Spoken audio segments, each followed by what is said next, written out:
What's good, everybody? This is Preston, lifelong adventurer and travel YouTuber. And I'm Ryan, the travel photographer, here to capture moments worth saving.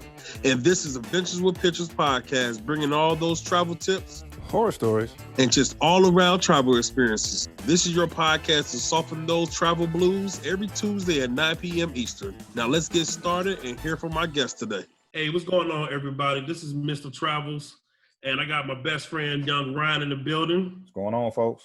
And we have a very, very, very, very special guest, Karen from Israel. Hello, Karen. Hey, guys. How's it going? And I want to say thank you for being on the show. Like I said, I know I met you through Instagram, and I've been following you for a while now, or following each other for a while. And like I said, I'm truly blessed to have you on the show and to give us some insight about your country. So that means so much. Okay, yeah. So first, let's get into it. So, can you tell us a little bit about yourself? Sure. So I'm Karen. I have an Instagram account where I try to inspire people to just go out there and see the world. Sometimes we think, we look at it as a very complicated manner of just like getting out there and exploring, and it just has to be this like big thing. But no, you can explore your area. You can explore different parts of, it could be like third world country, but it could also be, first world country, and just take things by the day, whatever. You can do whatever you want and whatever's good. And that's what I'm trying to kind of get people to do. Just go out and explore, because there's a lot to be gained from exploration and an adventure and seeing different things that we're not used to seeing on an everyday basis. So I'm Karen, like I said. I was born in Israel, but I moved to Canada when I was 9 years old. And so I decided to come back to Israel and then join the military. And so I was in the military for 3 years in the IDF. I served as a combat soldier, and I served in the Egyptian-Israeli border. So I did that. And then after I completed my service, I started working right away, security, because I was, same mindset, same military mindset, go back, work security. So I worked at the courthouses, which was interesting. It was a lot of exposure to interesting people, to say the least. Very interesting situations. We got through that. It's all good. Yeah. And then somewhere along there, I just kind of thought to myself, wait, is this what I'm doing with my life? So I finished the army. I started working, and now what? And so I told myself that I need to see more of the world. For some reason, I don't even know why that happened. It just, one day something clicked. I need to see more of the world. And then I had a friend that just came back from India and Nepal. It was like, you have to go there. Nepal is great, is just perfect for you, because you like hiking, you like nature, you like sports, perfect, 100%. So I was going to originally just do Nepal, and hopefully, I thought to myself very naively, mind you, that Nepal is just, I'll get that over with, and then I'll feel complete and just come back and work, just experience something else. And so because the season wasn't quite right for Nepal, for the time I got off work, I got 2.5 months off, like the I guess vacation days that we added on, and it was just like special days. And I had a lot of hours. I got in like a bunch of hours, and so it worked out that I got paid while I was on the trip. So it was pretty cool. Yeah, it worked out very well. Wow. Yeah. So then because the season wasn't quite right for Nepal, I started off in India, which I wasn't too keen about at first either. It just seemed so weird, but I was like, whatever, let's just do India.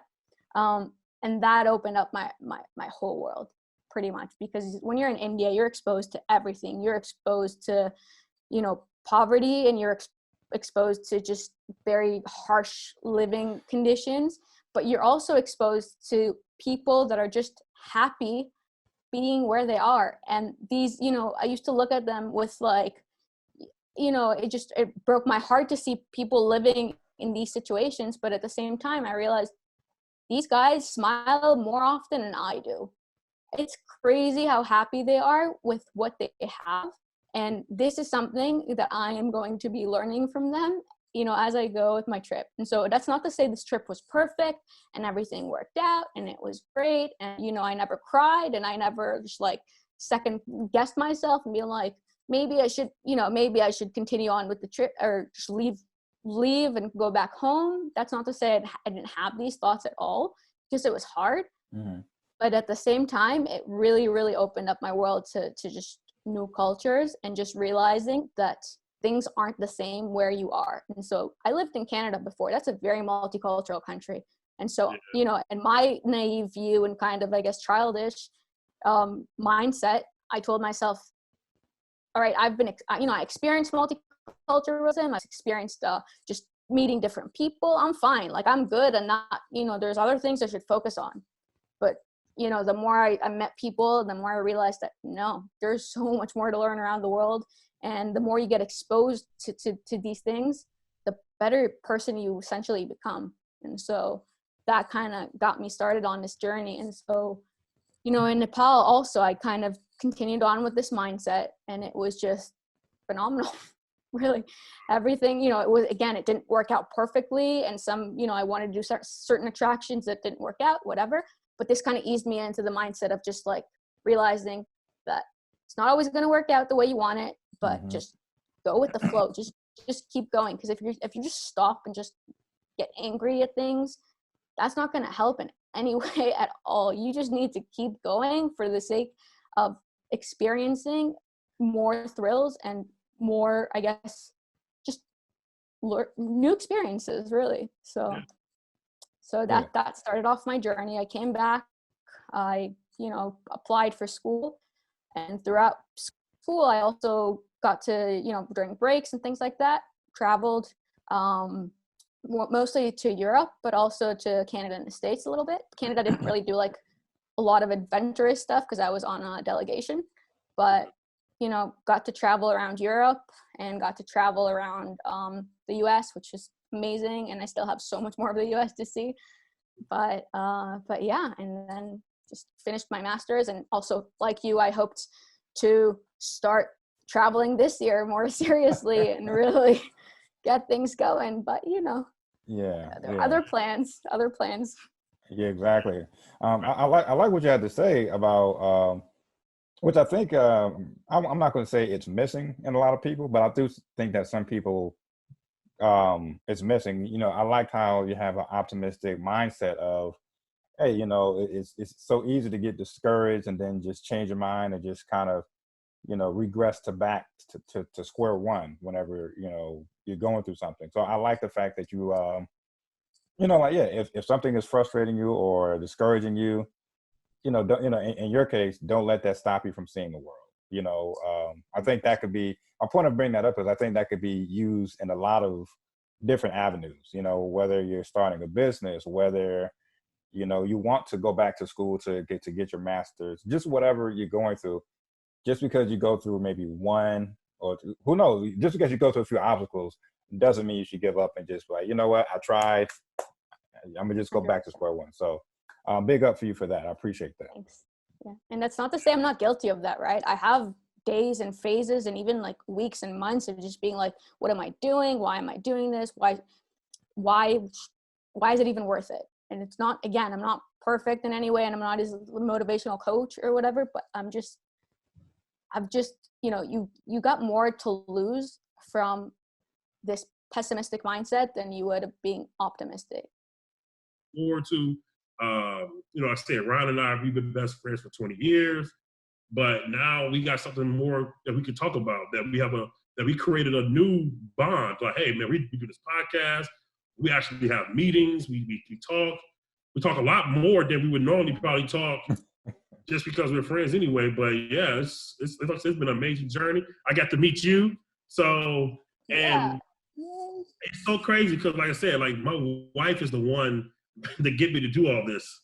Like not the podcast one, but just the whole Start Travel thing. Cause she was more into Instagram than I was. I got 2 Instagram pages, and I was just like, the other one is like I think I got like 40 friends on there, and you know, I posted a couple of times, and my wife was like, "You've been to so many cool places. How come you don't post them?" I was like, "Well, I don't know." You're right. And so shout out to my wife for just believing in me, and you know, driving. You know, she pushing me to do something better. You know what I'm saying? So something positive. So so yeah, like I said, that's my little story. But yeah, so I thank your wife for me for getting you to do this, because I'm so thankful to be here and also talk to you guys and meet you guys, and just to have the opportunity to see or hear from other people's experiences too. That's crazy. Like, I think that in itself is worth it. And so thank your wife for me too, for getting you started. And this podcast is awesome. And I loved what you said about just why not us? And it's so true. Why somebody had to start something sometime. And again, why shouldn't it be you, right? Look how much you have to offer. Like, I look at you and with envy, I'm just like, wow, like, you're incredible people. Like, it has to be you. If it's not you, then who is it going to be, you know? Yeah. So amazing, in my opinion.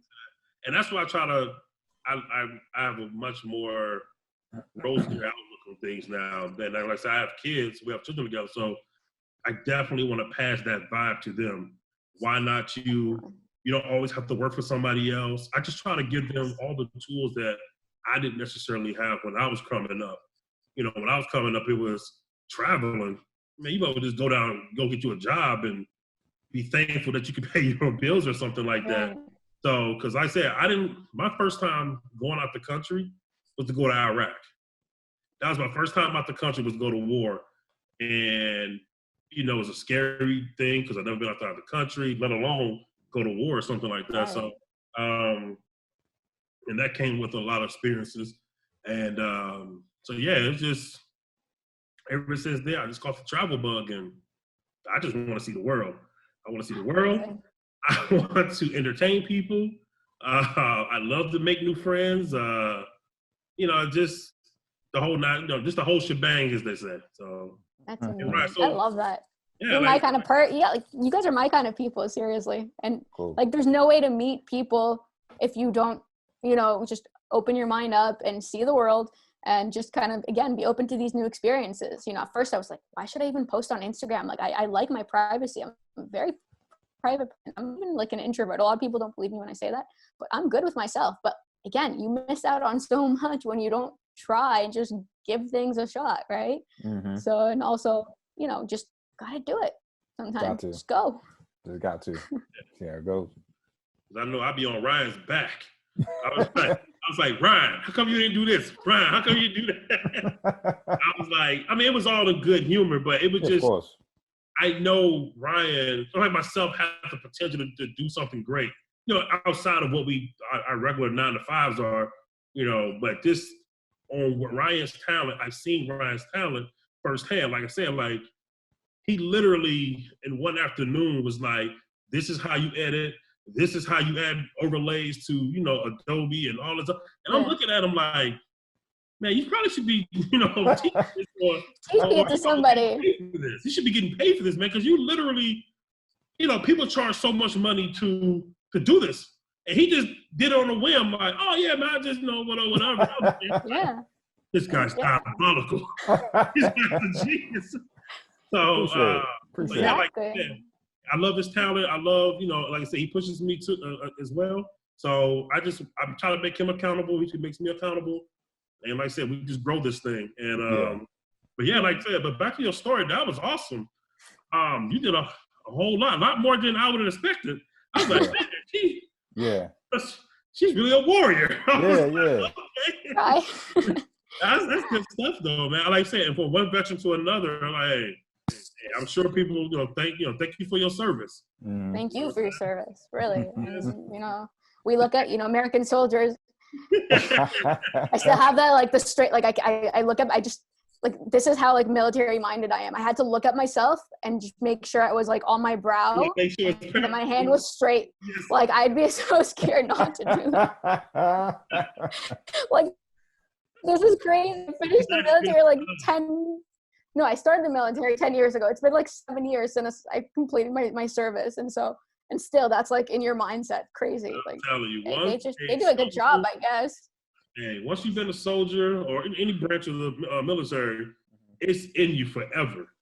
Like certain keywords, certain movements, certain just triggers, and you'll just revert back like that because it's just, it's ingrained in you now. So when I travel, I I just think about certain things. I make sure I don't put myself in certain situations.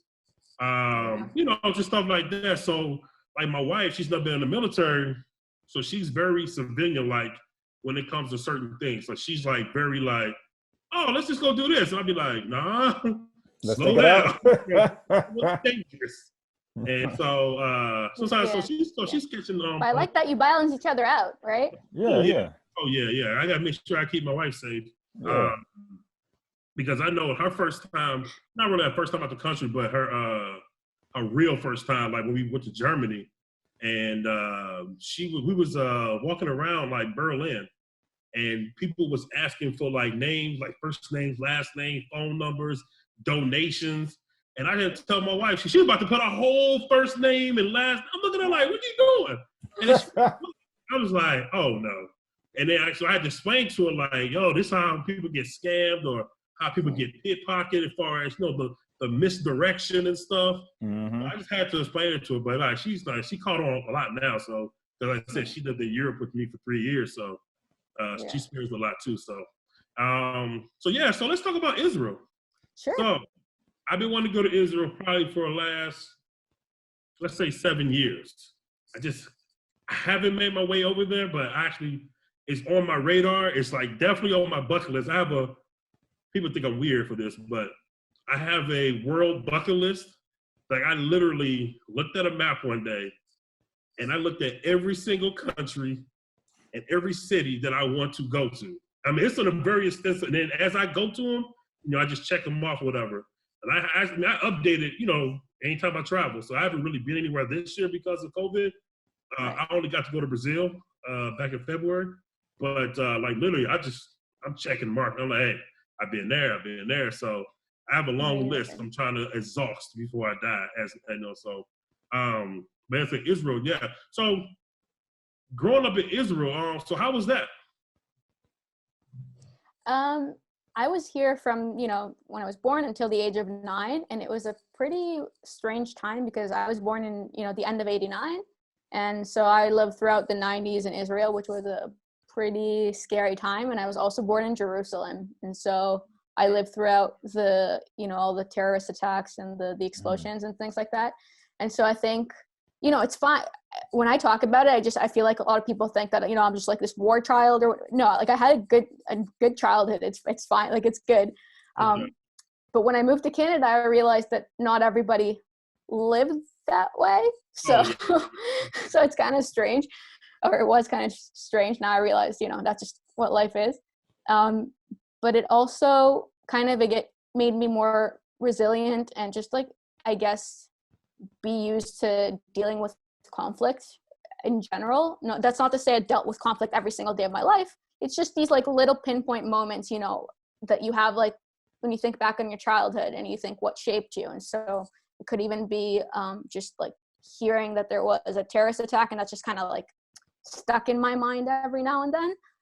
But it's not something that's just, you know, been following me forever, and it's just like made me who I am, really. Like there are like certain aspects, and I like to look at, again, the positive aspects of it all. The fact that I am more resilient, and that, you know, we kind of laugh about it nowadays. Like when you're a 90s child, I think it was, or not even a 90s child, even afterwards, you know how you tell kids like, you know, how does a dog go, or how does a cat go, or whatever. And so we laugh at it, that we asked like, I guess one of my extended family members, she was 3, and we're like, so how does a bus go? And we expected her to say like vroom vroom or something like that, and she goes boom. Oh man. I was like, oh god.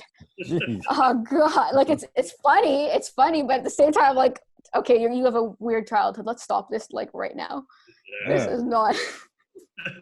So it's hilarious in my opinion, because that's just like how she saw things. But you know, but again, it's a great country to grow up in. The people are super kind and they're very loving. And I think that what makes this place a good place is not even like the politicians, which I have my own opinions about, and we're not going to get into that. But what makes it is really like the community aspect of it all, and the people that are very kind, and everyone's always inclined to help. Because I came from Canada to the army, they made me a lone soldier, which means basically that you're like living on your own. And I had, you know, kibbutz, which is like a small community. adopt me pretty much, and also had like another adopting family in Jerusalem. And I had a whole bunch of people taking care of me while I was in the army. So I never felt alone. And that's pretty much all lone soldiers. And everyone takes really good care of you, especially when they know that you're in need, which is amazing in my opinion. And it's just like anything. It's not even just for soldiers. It's just for people. For example, because of like COVID, the economic situation here has gotten pretty difficult for some people. And so you keep seeing posts on Facebook of people are like, I don't have anything to eat. And then the second that post goes up, you see like hundreds of comments of being like, give me your address or your bank account information, just like to send, not the actual information, but like to send money. And these people get all the support, and not necessarily from the government, just from people, from individuals. And so I think that's what makes this country so great. And just the people in it are amazing, really, really sweet and caring people. So great. Yeah, that's a beautiful story right there. I mean, because I know in America, I haven't seen, I believe like the economy, I think all around the world has had some type of unfortunate negative effect due to COVID. And, but yeah, I can't imagine if, I'm on the fence if that would happen, if someone in America just posted like, I have no food. I'm sure some people would do that same thing, but then again, I have my doubts that some people will be as compassionate, because I do see more compassion in other places at times. Not saying that America doesn't have compassion, because it does, but I just feel like, not to get too far off topic, I just feel like sometimes, at least right now, the things have been very, very divisive for the past number of years. So I don't know. Yeah. No, I feel I understand I understand what you mean. I think from my experience, I've experienced a lot of compassion in the States, but I've also met other people who haven't, and I guess it's just like a cultural thing. And so it's always nice to see the people that are compassionate and kind of go against the flow. Yeah. So, but I get what you're saying completely. I think that what is very significant with the Israeli people and in general and the citizens here is like the compassion portion of it, because they're just, I think that, like I said before, that what makes this country great, I think, really. Mm-hmm. So staying on topic with Israel, what's the weather like just as a whole, like just throughout the whole country? Like what's the... It's perfect. It's honestly, if for July and August, it's ridiculously hot. Like I'm trying to do like the comparison with the Celsius and Fahrenheit. I think it could get to like 105. Is 105 a lot? Yes. Yeah. 105 degrees is a lot. Look, I'm staying in the house if it's 105 outside. I'm in the house. Yeah, so it could get very hot. What's that? Once it breaks maybe 30 degrees Celsius or something like that, I'm done. Like, oh, really? All right. So for these kind of people, I guess you shouldn't travel around here in the summer. It's probably better off to like maybe around April, May-ish. But okay. but you also take into consideration the fact that there's a holiday, there's a Passover around that time usually. And so most things are closed.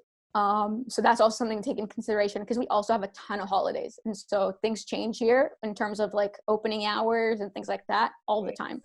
And so always take into, if I had to give you another, just like a small tip, always take into consideration the holidays and the fact that Saturdays are holy. That's what they call them. And so there's no public transportation and most stores aren't open. And I mean, there are some places that are open, especially, around like the Arab areas, those are open completely, but there's no public transportation. So you'd have to get around with a car. So that's something to take into consideration. And so weather-wise, I guess April, May, even the end of February can be nice here too. It changes, but usually we get very little rain, and it's usually September is actually pretty good too. September, October, November, December, January are pretty cold, or cold, Cold. Cold. You say cold. What do you mean by cold? It's not that. I mean, I think that it's harder. Again, I'm from Canada, and I think it's cold because the environment here isn't used to it. You know how like in Europe they had like a heat wave and nobody was used to it, and it wasn't that hot. It was like 20. I think it was 26 degrees Celsius, whatever that is. I don't know. And so for me, I was like, are you serious? That's nothing. But they couldn't deal with it. And it makes sense that why it'd be so hot, because there's no AC anywhere, right? There's like So it makes sense why it'd be hot. So I tell people that all the time. People could not believe me. Like I said, when I got to Germany, nobody briefed me on it. It was like, I said, hey man, where's the AC? I'm like, you got AC? They look at the AC. No, we don't have AC. And I'm like, coming from America, like, are you kidding? Because if it breaks 80 degrees, people are like, yo, turn the AC on. Yeah, it's You hot. know? Yeah. hot, yeah. And Yeah. that was like I said, another thing in like they don't have ice. Like they don't believe in ice for some reason. So Weird. Mhm. I was like, man, you guys are killing me. but yeah, I mean that's something to think about because like I said, most times for myself at least, I normally vacation more in the summer. Now I'm trying to get out of that and just travel throughout the year. Yeah. So that's something I'm glad you said that. One, I did not know most stuff closed on Saturdays there, at least in those certain areas. Yeah. And then you guys have a lot of holidays. Like we don't have that. We only got what 10 So many federal holidays. here. Mhm. So it's only 10 days out the whole year that something is like going to be closed. Mhm. Oh wow. I got a question, like, because whenever my family and I, whenever we travel, my family, meaning me, my wife, and daughter, um, Preston knows every time we break down or dissect one of the cities that I visited. One of the things that we always do is we always look for like a really good spot to eat, especially in my family's case because my wife is allergic to like gluten or just wheat products, so she has to eat a lot of gluten-free food. So whenever we travel, food is kind of like a big deal when we travel, just to make sure we can find some place where we all eat. So I bring that whole dialogue to say like how's the food out there? Like what are some like highly recommended recommendations for the food in Israel? What are some of Karen's favorite things to eat when stuff like that? All right. Yeah. So food wise, I'm probably not the best person to ask because I'm very picky with food, like to the point of, how children just kind of eat like pasta with nothing on it. That's kind of like me. And I'm not really huge on food in general. For me, food is just like something I eat to survive. Right? Like I eat it because I need to just eat. And because if you told me I didn't have to eat, then I probably wouldn't. I just eat because I need the energy and to like, just be healthy and whatever. So that's why I eat. But at the same time, I can say that Israel's food tastes amazing, especially the fruits and vegetables. And so for anyone coming to Israel, the first thing I think you should do before you eat falafel or whatever, go to even any supermarket and buy some fruits and vegetables because they're so fresh and they're so good. And this is something that, a lot of people just don't know. And also in the States, I hear, or I saw or experienced myself, that fruits and vegetables are super expensive. And so for us, it's just like, it's very cheap and delicious, really, really, really good. And so that's a big thing for fruits and veggies. In terms of like allergies, I'm also vegan. And so I don't eat milk products, but the milk products here, oh, by the way, the milk products here are also really, really good. Worth trying for anybody who eats or milk products. That's that. But in terms of allergies, what's great about Israel is that everything has to be kosher based. Kosher means that, there's no pork whatsoever. Yeah, right. And also you can't mix meat and milk together. And so everything is usually labeled perfectly because otherwise a lot of places would get closed down if they didn't follow those directions. And so it's easy to be vegan for one. And because it's so easy to be vegan and a lot of places have a ton of vegan options, and gluten-free has become a very huge thing here too. And so they usually label pretty much anything that's gluten-free. And a lot of the vegan places or the vegan option places, they'd have the gluten-free options. And if you tell the kitchens in advance, then they would definitely make that, or I wouldn't say definitely 100%, but I think most places would be happy to make the accommodations, change things up a bit. They may not necessarily have like a gluten-free bun, but they would offer something else instead, just to add on or try to, or at least try or do their best to assist and help out. Yeah, some type of accommodation, right? Yeah, but restaurants are very expensive in Israel. That's also to take into consideration. Super expensive to a point where I barely eat at restaurants. And I mean, well, I'm not like it's not my outing kind of thing, restaurants, but when I do, it's just very expensive. And to like pay, I don't even know what the exchange rate is right now. I think it's 35 cents maybe for a shekel. I don't know. Okay. I'll have to look at it. But Shekel? wait, a shekel is, I don't remember the but it's very expensive. You could pay, I guess for you guys like a good amount of money to like for a restaurant be like probably $9, $10, I guess, for a meal. Yeah, about 12. So I think that's 35 shekels, but you would never be able to find a meal for 35 shekels here. Like you'd probably go at least 40, at least, if not like, you can expect per person, I would say maybe around 65 per person for like a good restaurant, but it's so expensive. Yeah. Hold up now.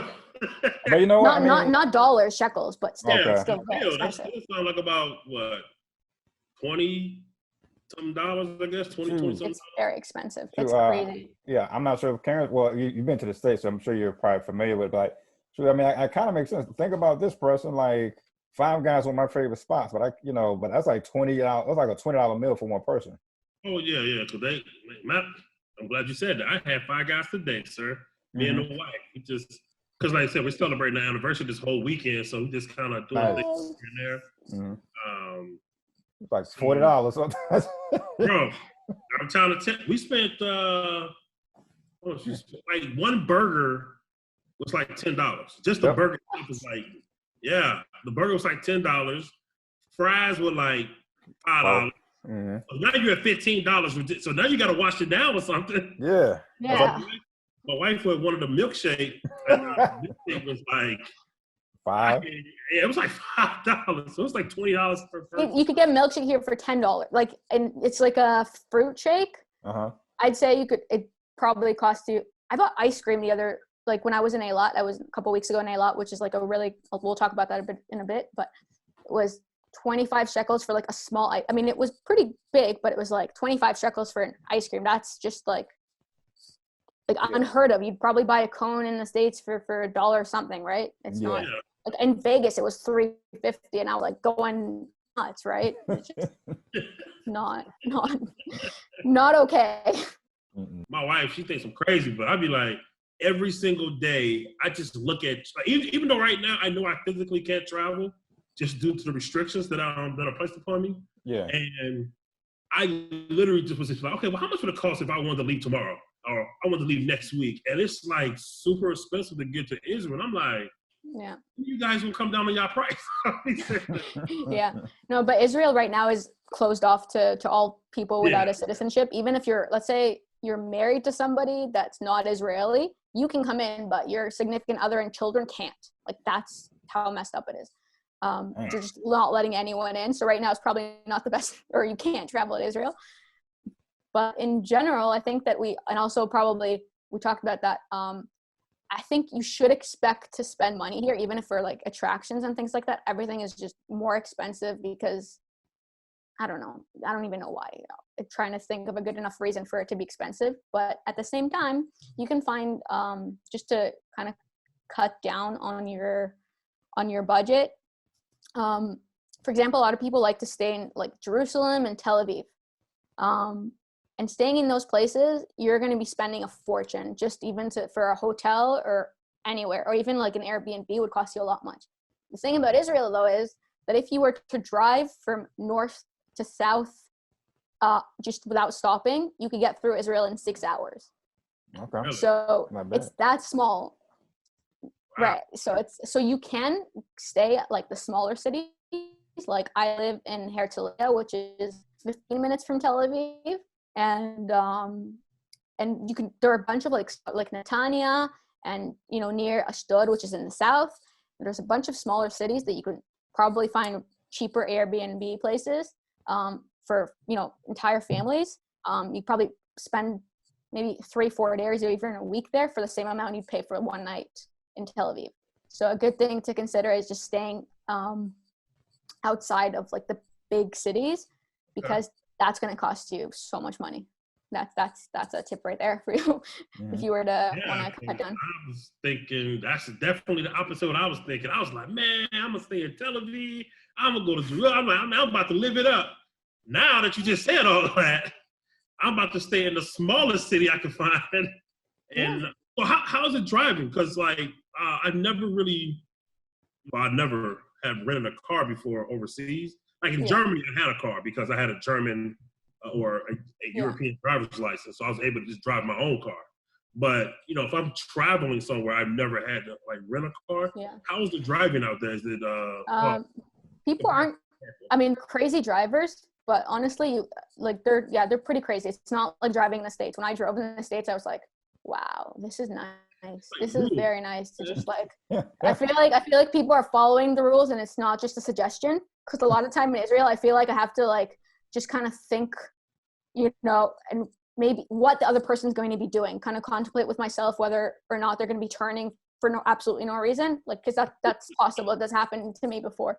Like I used to be so scared of driving here, really, until you get kind of used to it and you realize, you know, the behavior. So like, you're not going to find the roads easy to drive in necessarily, but they're also not that bad. Like I rode a scooter in India. And so that was like a crazy experience. If I had to like pinpoint the craziest like driving experience, that's India for sure. Cause I have like a scooter license.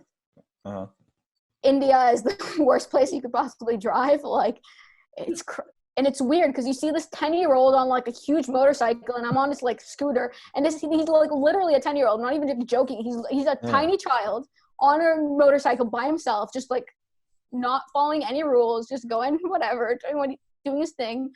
And that's what you can expect in India, I guess, sometimes. Probably not everywhere, but from some of the places I saw for sure.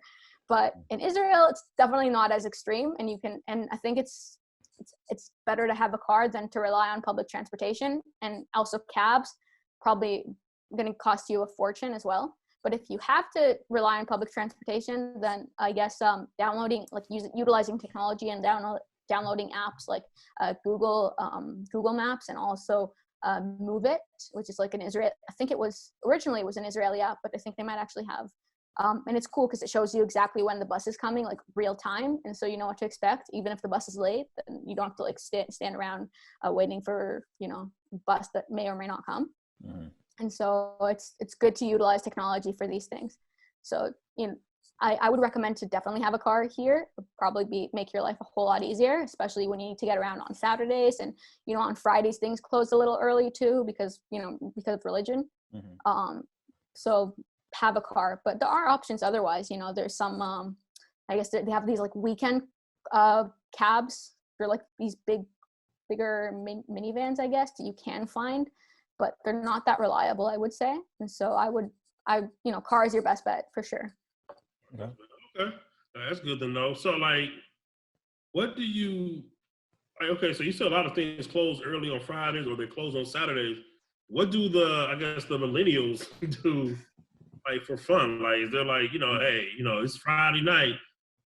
I mean, is it like 8 o'clock? Let's go. Yeah, like what's some nightlife like? Yeah, like what's the do?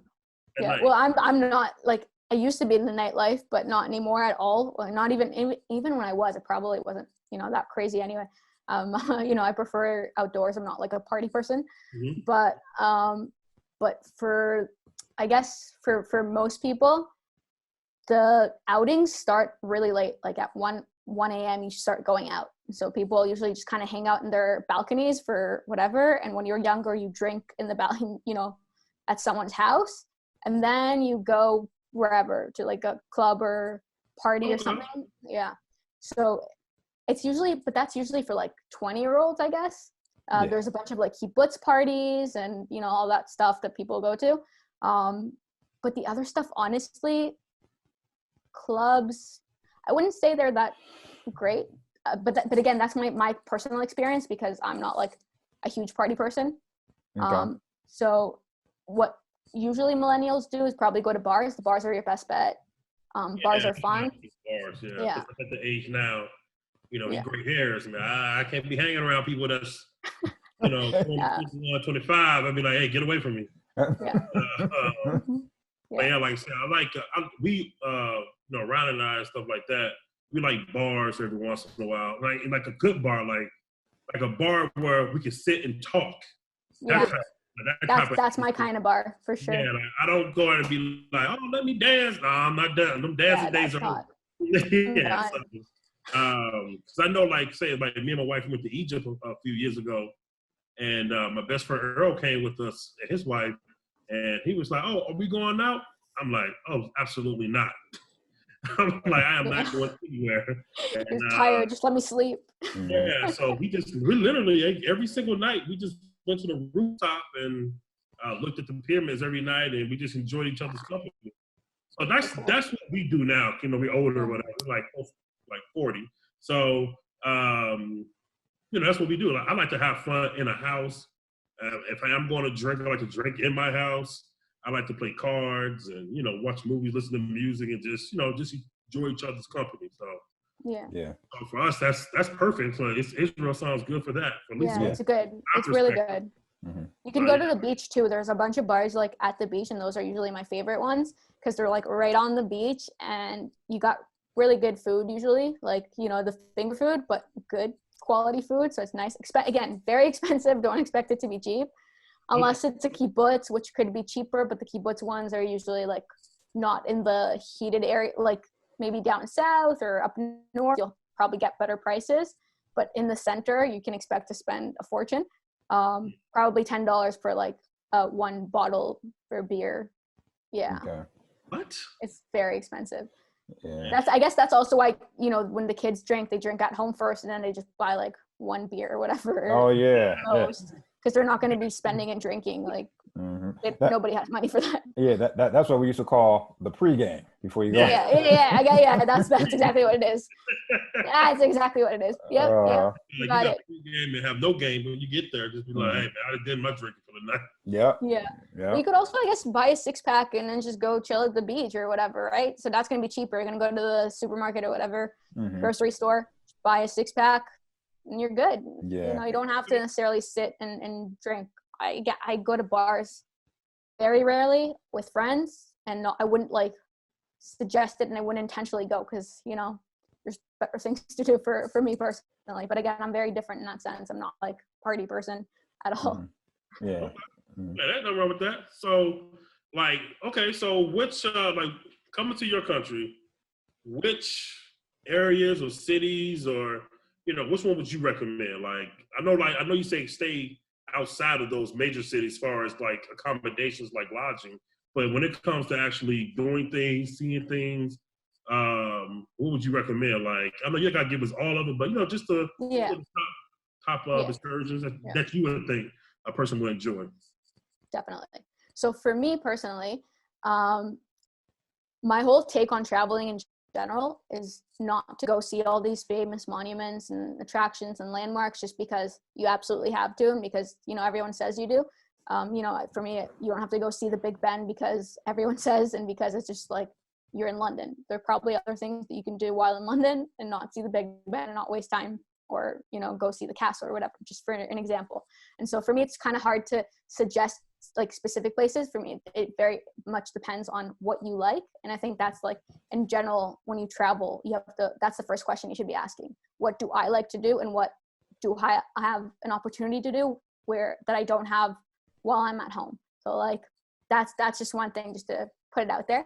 But in terms of like fun cities, if you wanted to like go on I guess a laid back kind of city that is, I guess you could call it a mini Vegas, where it's like all the hotels and lots of, you know, for Vegas, there's not like a bunch of water sports, but there's very close to the beach and you can do a ton of water sports like scuba dive. There's like the the water jet ski, all that stuff. There's like the snorkeling's awesome there, like gorgeous, by the way. I came back from Eilat 2 weeks ago, and so unbelievable, really.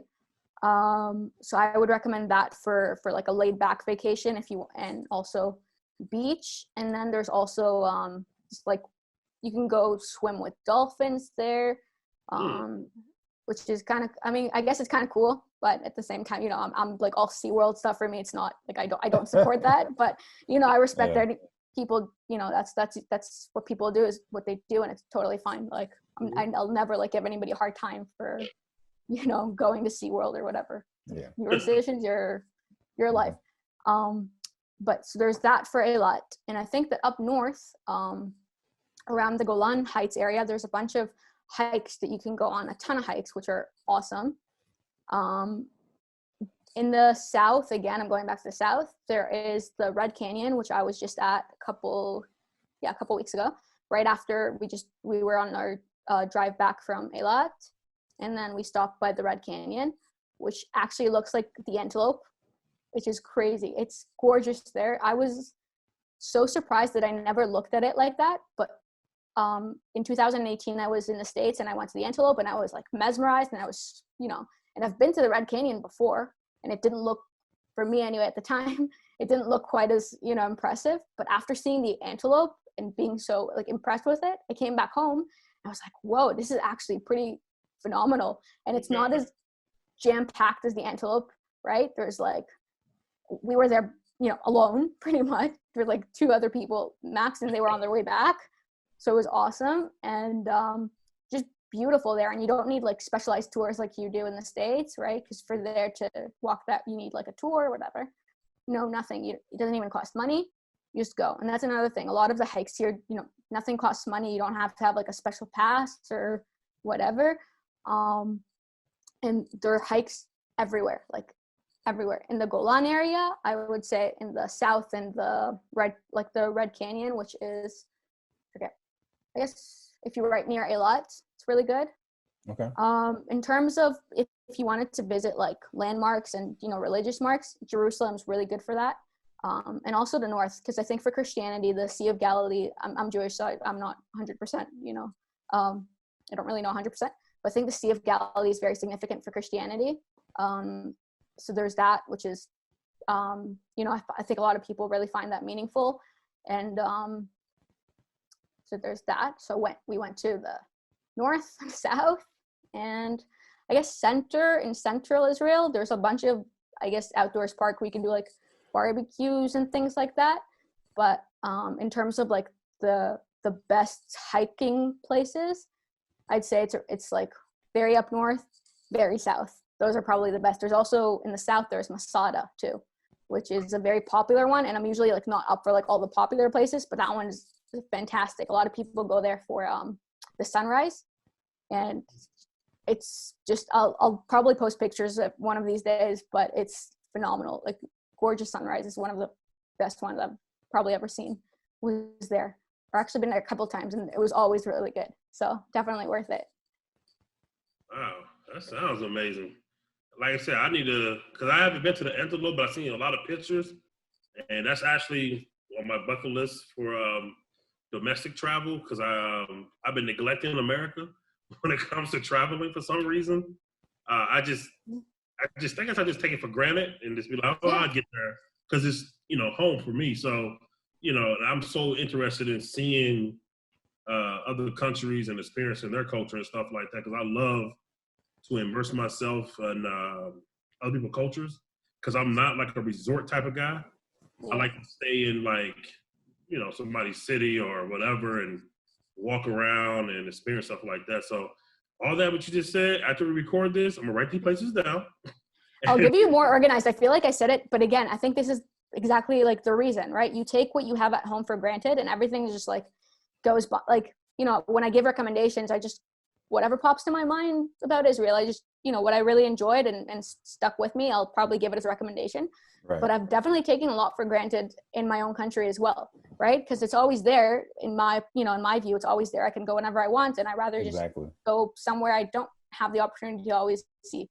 And so I'm pretty sure that if you ask somebody who's been a tourist to Israel, they'll probably give you a lot more recommendations.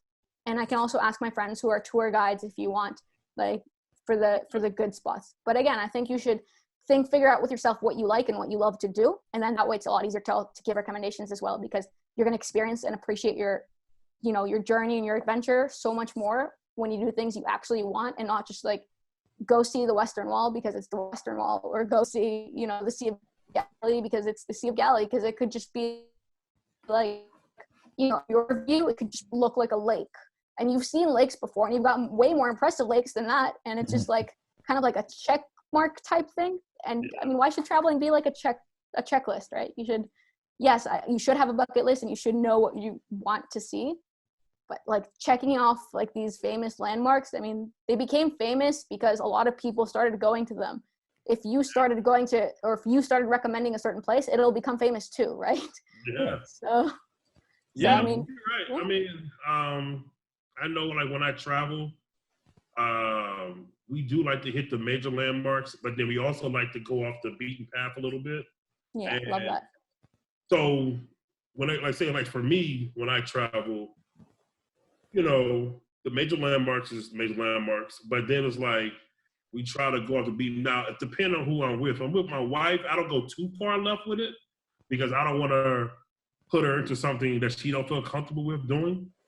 Excuse me. But if I'm with like, you know, like another friend, I'd be like, oh man, we gotta go do this, or we gotta experience this, or whatever. Like we went down to Florida last year, and I sat on top of the alligator. My wife was not feeling that, so I tried to get her to do it. She's like, oh no, hell no, I'm not doing it. So yeah, she didn't do it, and she don't like snakes, but. Oh God, that's like, oh God, if you tell, this is like I have the worst phobia, dude. Like if you want to kill me, like that's what you should just show, like seriously. I'm not afraid of anything. I am not afraid of anything. You show me one of those like slithering things, and I probably shouldn't say that because whenever I tell that to people, they just like purposely do it. It's like pull it out of nowhere or whatever, but like, it's just, man, dude, if I'm yeah, so I feel your wife. I'm with her. I'm with her on that one, 100%. I get it. Scared of snakes, but she held one last year. She held it. My God, That's a start. she's my hero. Dude, Matter of fact, she's my hero. I posted that picture. I don't know, but I know she held it, and you know, she did it that one time, but I mean, probably never again. But like I say, it was all good. Like I said. So I mean, I try to do things. You know, I want memories are more important to me now than materialistic things. So, like, I've been telling myself, especially after seeing some of your pictures and stuff, I'd be like, man, why I never like, you know, scuba dived or something, or went snorkeling, or you know, something like that. Because I see a lot of cool water pictures. I'd be like, man, why I ain't think about that?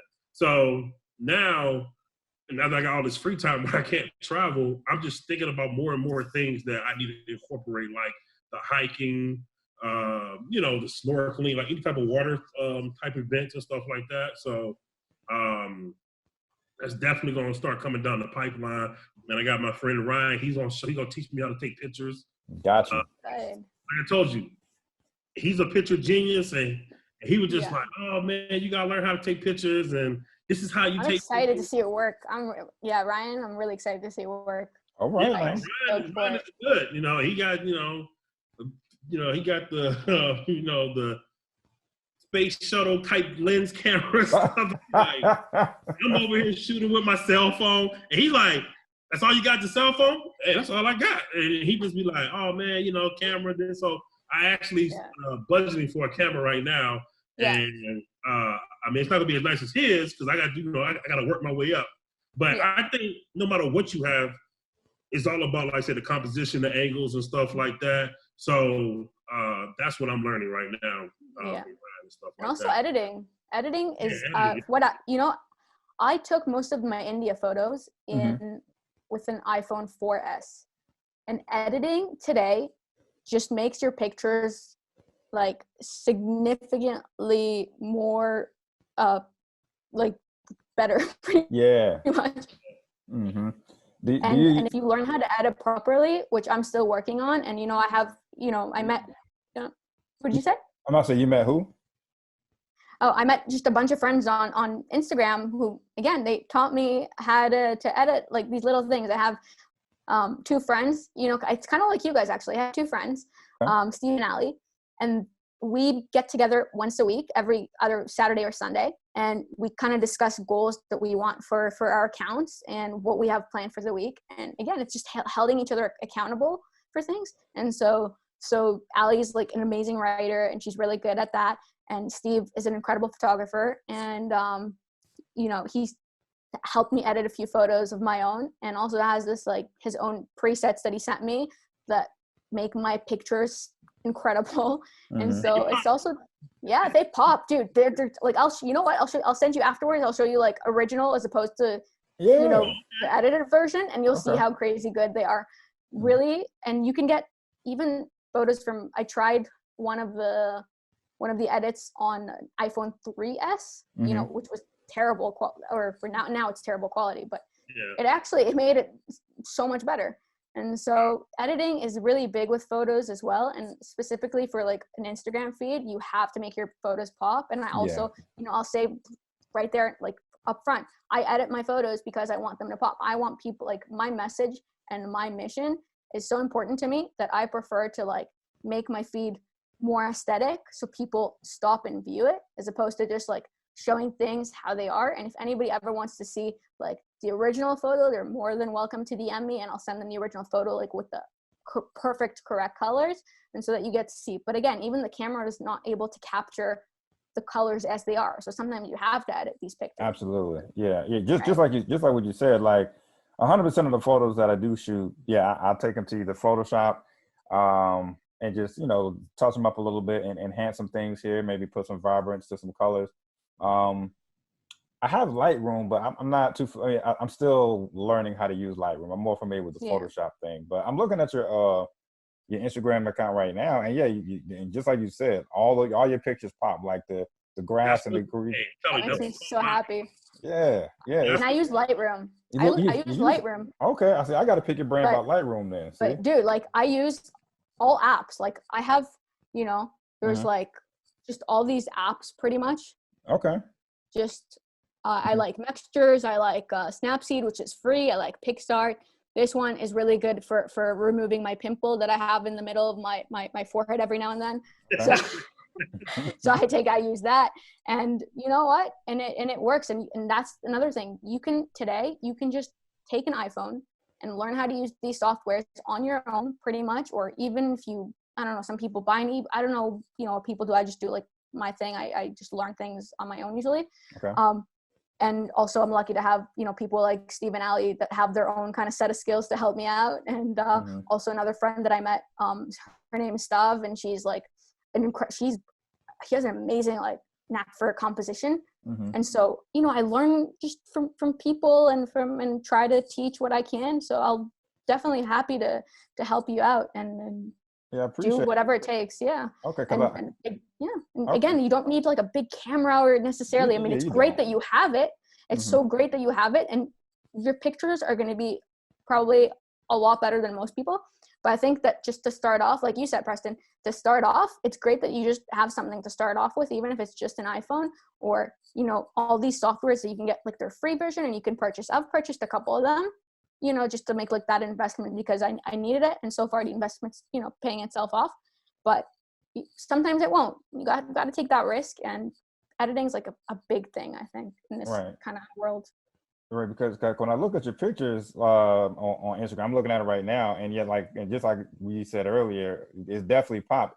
I'm not sure if you remember, if you saw the movie or not, Karen, but it reminds me of like this. Lucy reminds me of a quote I heard from Nas from a famous movie called Belly. He was like, just the grass is a different type of green. The blue is a different type of blue when I look at your photos. That's so nice. It really pops. So as that warms my heart to hear that you really like. I try so hard to just make my content just.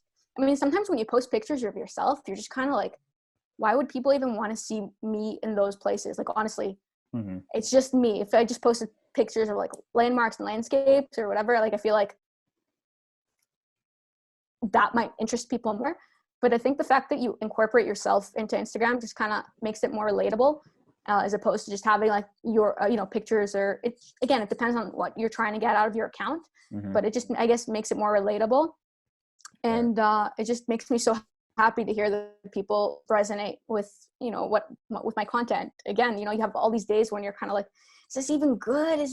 Am I doing a good job? Should I continue? You know, it's just like, it really warms my heart. So thank you very much. Yeah, for sure. I've been telling my wife about your page for months. Oh man. And I'm talking about like, cause I'm sitting there like, you know, I mean, I got a few followers, or I follow a few people, and I'll just be sitting there, but like literally yours is like my favorite page to look at. And I'm Dude. they're like, man, I'm like, I just look at it, and it's like effortlessly. It's like it's not like you're putting like, I mean, you putting effort into your pictures or the background of, but the way the picture comes out and just the, like you just take a certain angle and and it's just like a basic. It's not like, I feel like some people try too hard to like create this whatever moment, and it could be. I think one of the pictures like you just sitting there, and it's like it's a beautiful background, but it was just like everything was perfect. I'm like, damn, that's a beautiful picture. And I'll show my wife or something. I'll be like, y'all look at my pictures and be like, trash. No. So first of all, don't say that. Do not say that. First of all, I saw your pictures today, and I saw the one that you posted of the sculptures. Is that North Korea or the Korean War? It was me in South Korea looking at North Korea. And but then you had one with like the sunlight and the sculptures and the that one was sensational. I was going to tell you, I want to try and help you edit that one like even better because it was perfect in terms of its composition. And it just, I swear I looked at it for like 2 minutes. I was just like, just staring. Like it was beautiful. It was off my cell phone, and I literally just took the picture and walked off. And then later on, when I looked at it, I was looking at the sun rays like, damn, that's amazing. Like, and it was completely accidental, whatever. But like I told you, any help that you can give to me or us, of course, in general, you know what I'm saying, and anything that we can provide. Like I said, this platform, anything that we have. If you want somebody to repost something, you want to come on the podcast later on, and you want to, promote something, anything, you're always welcome. Because like I said, I for me and my vision on this platform is just to get stuff out. Like that's something that's near and dear to me, and which is the entrepreneurship of things, to traveling, and just stuff like that, and just doing something positive. You know what I'm saying? Not doing anything like bringing discredit to myself or my wife or my kids and stuff like that. So that's the real reason behind this. So that's beautiful. And I'm so thankful. Honestly, I'm so thankful to have met you. And now I met you too, Ryan. And it's so fun to meet new people and just be able to share, your skills together. And just, I love this community. I can't say it enough. A lot of people have this kind of negative aspect about, internet or posting things online. And I feel like that's so 1990s. It was dangerous back then, and it can still be dangerous today. Of course, I get it. I understand. I'm not saying to just completely be oblivious to that. But at the same time, again, you're missing out on so much if you're not open to trying. So I'm not saying like, for a 10-year-old to start talking to random people, whatever, because they don't necessarily have that mindset or know how to pinpoint, the suspicious thing, whatever.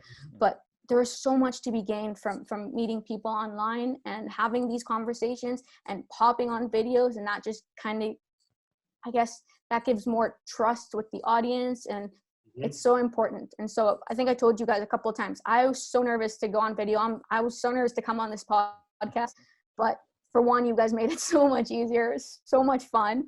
And two, I think, again, for things to happen, you just got to step out of your comfort zone, and you just have to try. And the more you try, the better. And sometimes it won't work out, and it's fine. Just realize that it's not always going to work out, but sometimes it will. And so it's so important to just keep at it, Yeah, absolutely. I'm so thankful to have met you guys, and it warms my heart to hear, that you like my content, really, because again, I admire you too for everything you do, and you're so passionate about it, clearly, and you're just working hard. And, I'm sure there's so much more that goes into your work from what you're telling me, which is probably just like the little tidbits of whatever you do, but it's amazing to me. And I'm very, so very thankful to have this opportunity to talk to you guys and learn from you guys too. If nothing else, seems like we're winding down here, but if nothing else, what would you want like viewers to take away from your Instagram page, if they, came to visit? What's like the main message you want to get across to people? Yeah. So I think that there's a few small messages that kind of have to do with an underlying mission, I guess. So I think that I want people to realize that literally anyone can go out and explore. And again, whether it's in your own neighborhood and your own country or a third world country or just another country that's far from where you live, anyone can do that. And it's so much easier to do that today with the technologies and the apps available to us, whether it's just maps available or just seeing certain attractions that you want to do and learn more about them. You can do that. I'm just, I'm a girl who's 5'1" and like 107 pounds, and I'm like a tiny person, and I'm doing it, and I'm not, I'm not anything special. I'm just a normal person that likes to travel. And I've heard of so many people that want to travel but think it's not for them because you have to be this big traveler. You don't. There's no such thing as like a pro traveler, or I guess there could technically be, but anyone can become that traveler that they look at on Instagram and just want to be like them. Anybody can do that, and I don't think I'm anyone I'm not special. And I want to encourage people to see the world and look at different cultures and learn from different cultures, because I think that at the end of the day, when you're exposed to different people and their own traditions and their own environments, and this is something different than what you're used to, at the end of the day, you're going to become a more accepting person in general, because you would have already experienced and seen something that's different from what you already know. And so I think that makes you, at the end of the day, again, it makes you a better person. And so I think that the more you're exposed to these different things, different cultures, traditions, you're going to be just a better person overall. And that's what traveling is to me personally. And so I think that's what I try to get people to do, because that's how you're going to change the world at the end of the day. People become more accepting, kinder people. I guess that's it. All right, cool. Okay, that's good. I just have one last question, and I was thinking, how do you prefer to document your travels? Is it through pictures, videos, journals, or anything like that? Yeah, I think it's a little bit of everything. Before, when I used to, when I first started traveling to India and Nepal, it was just pictures. For me, it was just literally documenting every single moment. I don't hold off. I have hundreds of pictures of the same shot pretty much, because it's digital and who cares. Yeah. So it's mostly that. But lately I've started trying to take more videos, just because I think that platform's becoming more popular in general for people. And it's not even now, Instagram is really trying to improve IGTV, and more people resonate with that. And I think that if at the end of the day, if you want to, project a certain message, then you need to go on with the flow and see what resonates with people. And so I think there's that. And for writing, I'm a creative writer, I guess. It's still hard for me to like say that out loud, because it just seems weird to me. But again, that's something I need to work on with myself.